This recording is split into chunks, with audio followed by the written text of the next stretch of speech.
হাসিনাকে প্রশ্রয় দিয়ে থাকেন, কিন্তু কংগ্রেসও যেভাবে দিয়ে থাকেন। অতি সম্প্রতি মমতা দিদির বক্তব্য আপনারা নিশ্চয়ই শুনেছেন।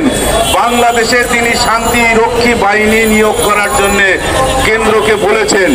কিন্তু মমতা ব্যানার্জি, তুমি কি জানো যে কোন দেশে কোন পরিস্থিতিতে এই শান্তি রক্ষী বাহিনী মোতায়েন করা হয়?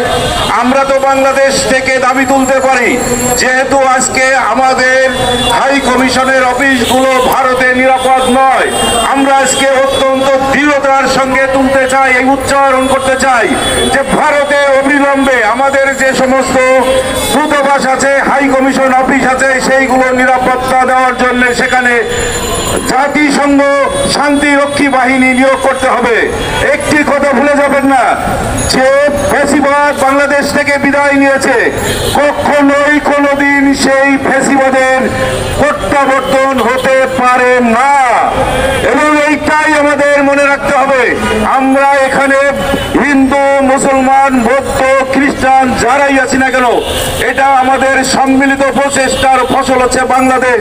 সেই বাংলাদেশকে আজকে অস্থির করে তোলার জন্য ভারতে যে সমস্ত হিন্দু উগ্রবাদী সংগঠন আছে, যারা এই মহাদেশকে আবার পুনরুজ্জীবিত করতে চায়, তারা একটি নতুন খেলায় মেতে উঠেছে। আপনারা দেখেছেন হিন্দু সেনা সংঘ ইতিপূর্বে ট্রাম্পের কাছে যে দাবি তুলেছিল যে বাংলাদেশে নাকি হিন্দু সম্প্রদায় খুব নির্যাতনের মধ্যে আছে, সেটাও ছিল একটি বিভ্রান্ত। সেই গোষ্ঠী আজকে আগরতলায় যেভাবে হামলা করেছে আমাদের সহকারী হাই কমিশন অফিসে, ঠিক একইভাবে কলকাতায় করেছে। এই গোষ্ঠী আজকে কোন অবস্থাতেই বাংলাদেশের স্বাধীনতা সার্বভৌমত্বকে অক্ষুণ্ণ রাখতে দিতে চায় না। আমি আজকে এখান থেকে দাবি তুলতে চাই, ইন্ডিয়ান, আপনারা জানেন 26 লক্ষ ভারতীয় আজকে বাংলাদেশে চাকরি করে, তারা কিভাবে রেমিটেন্স নিয়ে যায়? আমি বাংলাদেশ ব্যাংকের প্রতি অনুরোধ জানাবো, তাদের প্রতিটা রেমিটেন্স যেন হিসাব নেওয়া হয়।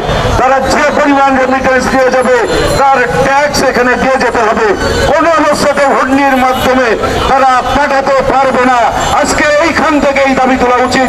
তারা যদি এখান থেকে চলে যায়, বাংলাদেশে কোনো বেকারত্ব থাকবে না। তাদের চেয়ে আমাদের দেশের সন্তানরা কোনো অবস্থায় মেধায় মননে কোনো অবস্থায় পিছিয়ে নয়।